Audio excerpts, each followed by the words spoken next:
I'll never stay in an Airbnb again. This is why. A couple of months ago, I was planning a visit to Florida to meet up with a few online friends whom I had known for years. Despite them offering to let me stay with them, I decided that I'd rather stay by myself, as I've always enjoyed my alone time, especially during the night. After browsing through some of the hotels in the area, I was completely shocked by the extreme prices. It was at this point that I decided to look into Airbnbs. To my surprise, these were not only cheaper than the hotels I was looking at, but they were also a lot better looking. I ended up confirming my stay and selected an Airbnb that was in a nice neighborhood that happened to be close to my friend's place. About a week later, I arrived in Miami and was greeted by my friends at the airport. We had an entire fun day of stuff planned, but first they offered to take me to the Airbnb to drop my things off. When we pulled up to the house, I was very happy with my selection. The neighborhood was gorgeous, and the house looked extremely good for the price I was able to get it at. I gathered my things and headed towards the door, but before I could even knock, the owner of the house opened the door to greet me. He was a smaller man who looked to be about in his mid-40s. "Hello, beautiful," the man said as he allowed me in the house. Hey. I felt a bit uncomfortable at his comment, but considering the deal I got in this house, I let it slide. We discussed the rules of the house a bit before he eventually bid me farewell after making a few more awkward comments and handing me the keys to the house. Looking back on the conversation we had, I now realized that there were some things that seemed off about the man. For one, he mentioned that I could go just about anywhere in the house, so long as I didn't go into his office. It wasn't really the request that was odd, more so the way in which he said it. I also remember him continually asserting his preference for women guests as opposed to men.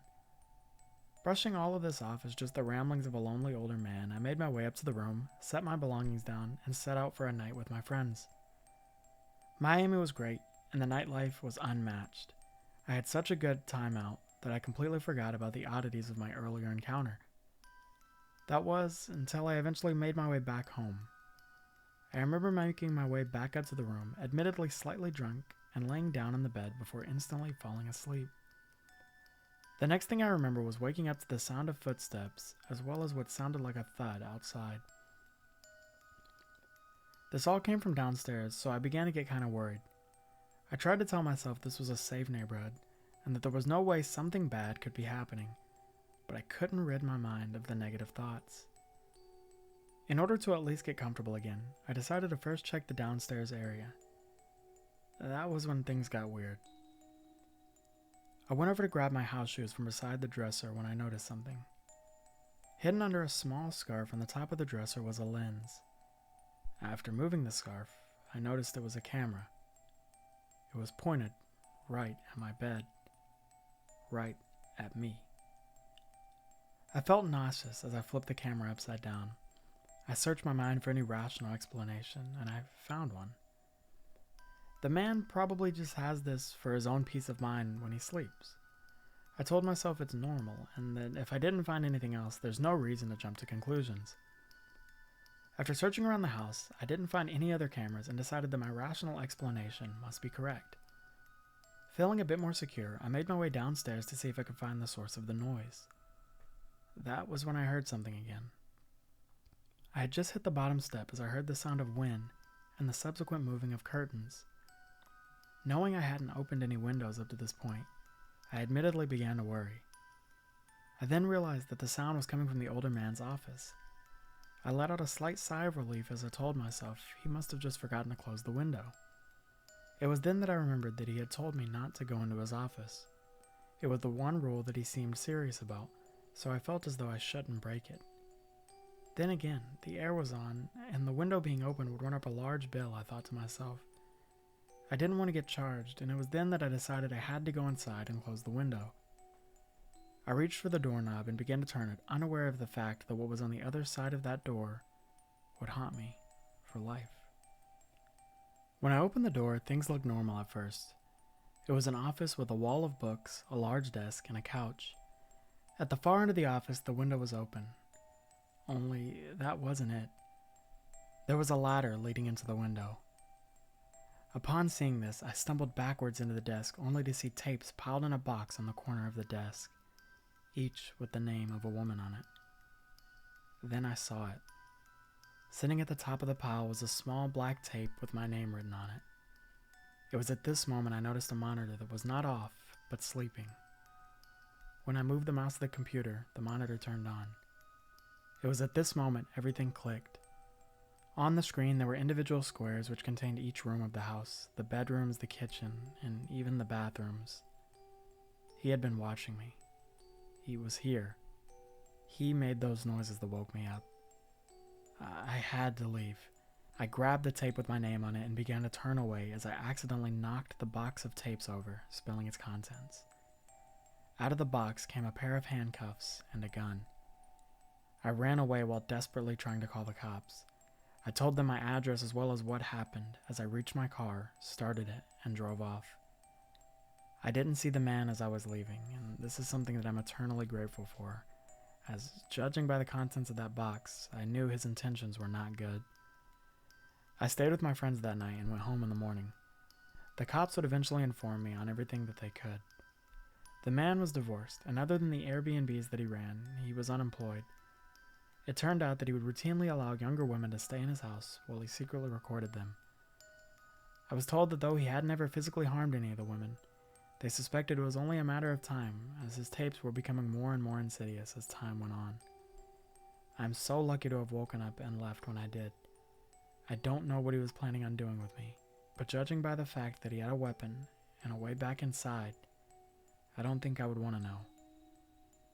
Be careful when staying in Airbnbs.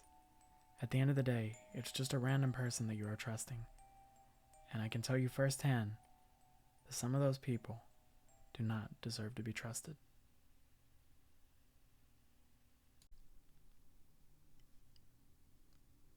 I'm an engineer who travels a lot for work. The reason I do this is because I'm one of the very few specialists in my area. I'm from a rural town in the south, and though I could probably make more money in a larger city, I decided from a young age that I'd rather be with my family in my hometown. This being said, I do dislike the times when I have to travel for my work. Today was one of those times. I had some work to do in a smaller city that was about 3 hours out from my house. Because of this, I decided that staying the night in an Airbnb would be my best option, as I would be there for about a week, and I didn't think there would be any hotels within the area that were any better than your average Motel 6. After searching around, I found a home listed as an Airbnb that was slightly outside of the area where I'd be working. But it was ridiculously cheap. You see, growing up as a poor child, you learn to save money when and where you can, regardless of your current economic situation. So when the day came and it was time for me to head out, I began my drive out towards the cheap house where I'd be staying. Though the drive wasn't long, the fields and the generally barren landscape made it feel as though it was. When I arrived at the house, I was greeted by an older couple. They looked to both be no younger than 65, and I started to wonder where they would be going, as this appeared to be their house. Nevertheless, they seemed nice enough, and after chatting a bit, they told me they would be staying in the small mother-in-law's house that was no more than 50 feet from the house. This was admittedly a bummer. I enjoyed my privacy, and this was just the opposite of that. It felt more like I was a child staying with my grandparents, but at this point, I was here, and it would be too much of a hassle to move. I also really didn't want to stay in the Motel 6 I passed, as it looked as though it was about as dirty of a motel as you can get. I simply said that's fine and made my way upstairs and began to unpack my things. I set up my laptop, ran some internet speeds, and got a slight boost to my spirits when I noticed the internet was surprisingly good. I then got an early start on some of my projects and ended up knocking out a few hours worth of work. It was getting late at this point, and I decided that it was time to take a shower, get some food, and wind down for the night. As I was making my way towards the bathroom, I passed a window which had direct vision of the house which held the homeowners. It was at this moment that I took notice of the old man. He was standing in the window of their house, staring directly at me. I attempted to give a little wave, hoping he would simply wave back and walk away, but he didn't move. Thinking maybe he wasn't actually staring at me, I just made my way towards the bathroom and took my shower. When I walked past the window, he was gone. I then let out a sigh of relief and made my way downstairs. I thought to myself how saving money might not always be the best option as I began to prepare my dinner. Then I saw him again. As I was setting down my plate of freshly prepared food, I saw the older man. This time he was standing in the front yard of the house I was in. Again, he was staring directly at me. He wasn't moving, and he had this dead look in his eyes. I had had enough. I made my way towards the front yard to confront him. "Hey, dude, are you okay?" There was no response. He just stood there. It was at this moment that his wife came out of the mother-in-law's house and began apologizing. She informed me that he was affected by Alzheimer's and that he sometimes forgets where he is. I apologized for the circumstances and made it clear that I was not upset. When I returned to my food, I felt sorry for getting annoyed at them. I myself had personal experience with my own grandparents and mental decline. Though they never acted like that, I knew that these terrible diseases can have many horrible effects and assumed that must just be one of them. As I laid down in bed a couple minutes later, I began to drift off to sleep, admittedly a bit shaken about everything that had happened. I awoke to hear the noise of a door closing as I looked down at my phone to see that it was around 3:34 a.m. It was then that I looked to the side of the bed after rubbing my eyes clear. He was standing over me with a knife raised in the air. I screamed him and pushed him away before running out of the door. "What is wrong with you, dude?" I tried to calm down and tell myself that he was just confused, but as I turned to the side, I saw his wife doing the same dead-eyed stare at me from the room across the hall. Terrified and freaked out, I ran back to the room, grabbing my backpack full of things. I noticed the old man in the same position and spot as he was before I left, as I was leaving the room. After running down the stairs and out of the house, I got into my car and attempted to collect my thoughts. I had to leave.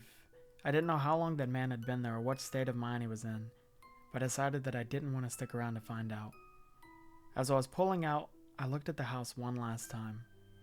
Both the man and the woman were standing in the frame of the top window, looking down at me as I left.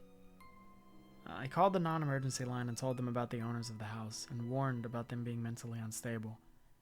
I have sympathy for people who suffer from issues such as Alzheimer's, but I can't help but still be shaken by that story. I fear what that man would have done had I not woken up when I did.